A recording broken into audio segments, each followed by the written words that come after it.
Hello friends, स्वागत है आप सभी का बी द मास्टर में। मैं हूं जय और आज हम फोर बोर्ड देखने वाले हैं। ये है 795970-002, मतलब कि ये 800G1 का मदरबोर्ड है। ठीक है, तो 600G1 होता है, 800G1 होता है, 600G2 होता है, 800G2।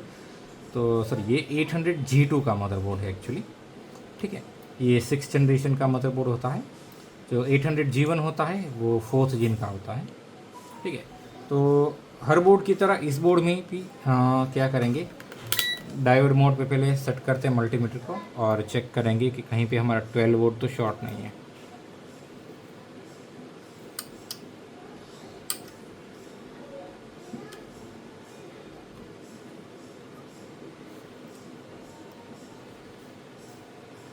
तो हमारे 12 वोल्ट में कोई शॉर्टिंग नहीं है।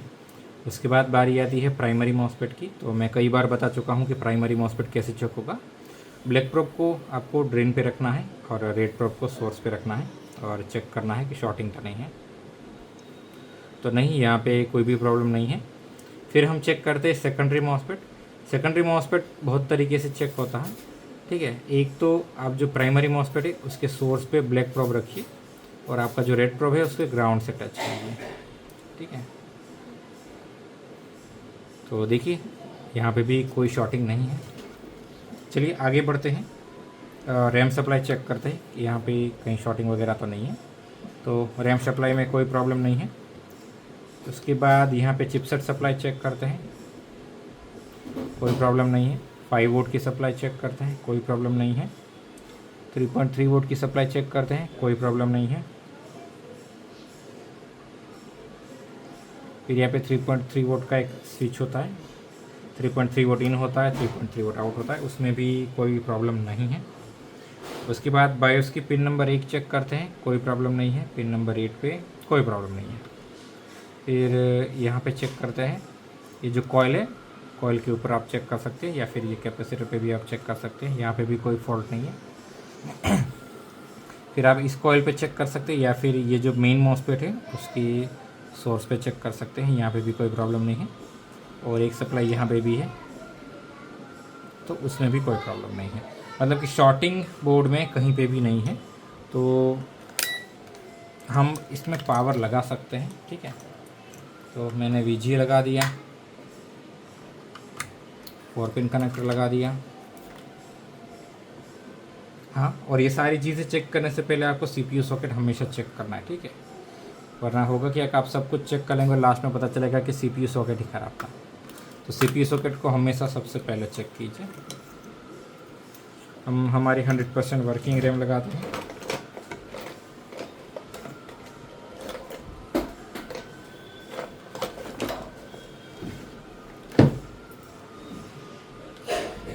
ब्रश ढूंढ लेता हूँ,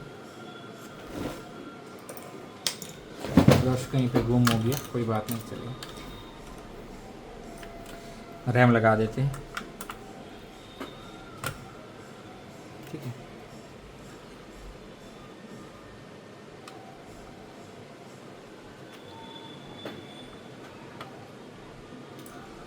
एक प्रोब को मैं परमानेंटली ग्राउंड कर देता हूँ।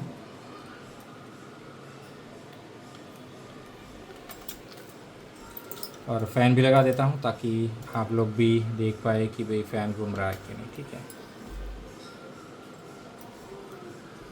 USB भी लगा देता हूँ क्योंकि कई बार होता क्या है कि ऑन बोर्ड डिस्प्ले नहीं आता लेकिन डिस्प्ले एक्चुअली ओके होता है। तो DC मोड पे मैंने सेट कर दिया है, ऑन किया है। सारी चीज़ें चेक कर लेते हैं कहीं पे कुछ भी हिट तो नहीं हो रहा है। ठीक है, 3 और 5 बन रहा होगा। रीज़न ये है कि आपको देखिए यहाँ पे ऑक्सिलरी सप्लाई देखने को मिल रही है। तो यहाँ पे 3.3 वोल्ट बन रहा है और यहाँ पे 5 वोल्ट बन रहा है। ये 2 सप्लाई बन रही है। अब बोर्ड को ट्रिगर करते हैं तो देखिए हमारा बोर्ड ऑन हो गया। अब क्या चेक करेंगे, सीधी रैम सप्लाई चेक करेंगे तो 1.2 वोल्ट रैम बन रहा है। यहाँ पे 1 वोल्ट चिपसेट बनना चाहिए, वो भी बन रहा है, सही है। उसके बाद यहाँ पे भी हमें एक 1 वोल्ट की सप्लाई मिलनी चाहिए जो कि नहीं बन रही है। ठीक है, देखिए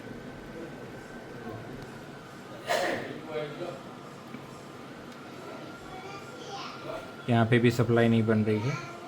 यहाँ पे बन रही है 2.5 वोल्ट। तो देखिए यहाँ पे प्रॉब्लम क्या है, ठीक है।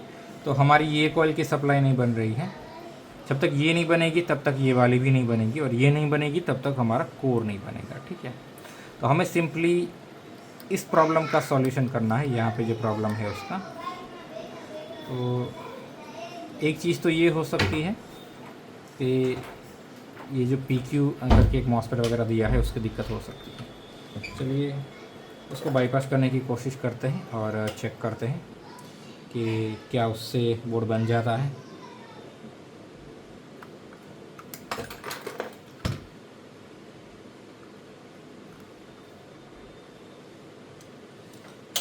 बोर्ड को ऑन करते हैं।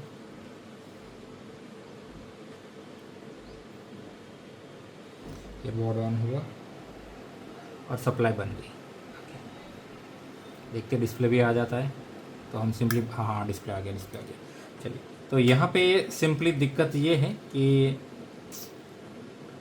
ये जो हमारा क्या है मॉसफेट ही होगा, ये सही से काम नहीं कर रहा है शायद। तो क्या करेंगे, इसको रिमूव करेंगे, ठीक है, और एक बार टेस्ट करेंगे। अगर हो गया तो फिर हम आराम से इसके ऊपर बैठ के इसको बैक ट्रेस करेंगे, ठीक है। लेकिन अभी वीडियो को शॉर्ट करने के लिए मैं सिंपली सिर्फ इसको बाईपास कर देता हूँ, ठीक है। 1 मिनट फ्रेंड्स।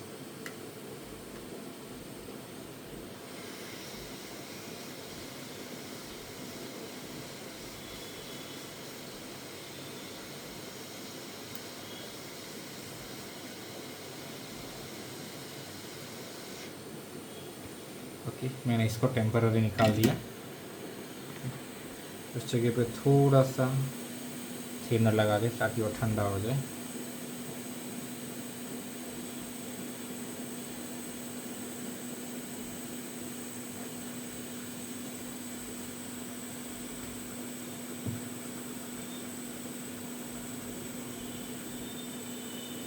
इससे हो गया तो फिर इसका प्रॉपर सॉल्यूशन ढूंढेंगे, डीलर को दोनों ऑप्शन देंगे, अगर प्रॉपर सॉल्यूशन चाहिए तो उस तरह से, और अगर उसको ऐसे ही रिपेयर करना है तो इस तरह से, ठीक है।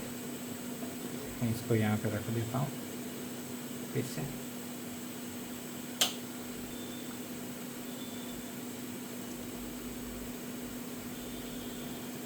बोर्ड ट्रिगर हुआ, सप्लाई चेक करते हैं तो देखिए यहाँ पे 1 वोल्ट बन गया हमारा। यहाँ पे 1 वोल्ट बना तो यहाँ पे भी हमारी सप्लाई बन होगी, ठीक है। और देखिए हमारा डिस्प्ले भी आ चुका है, ठीक है।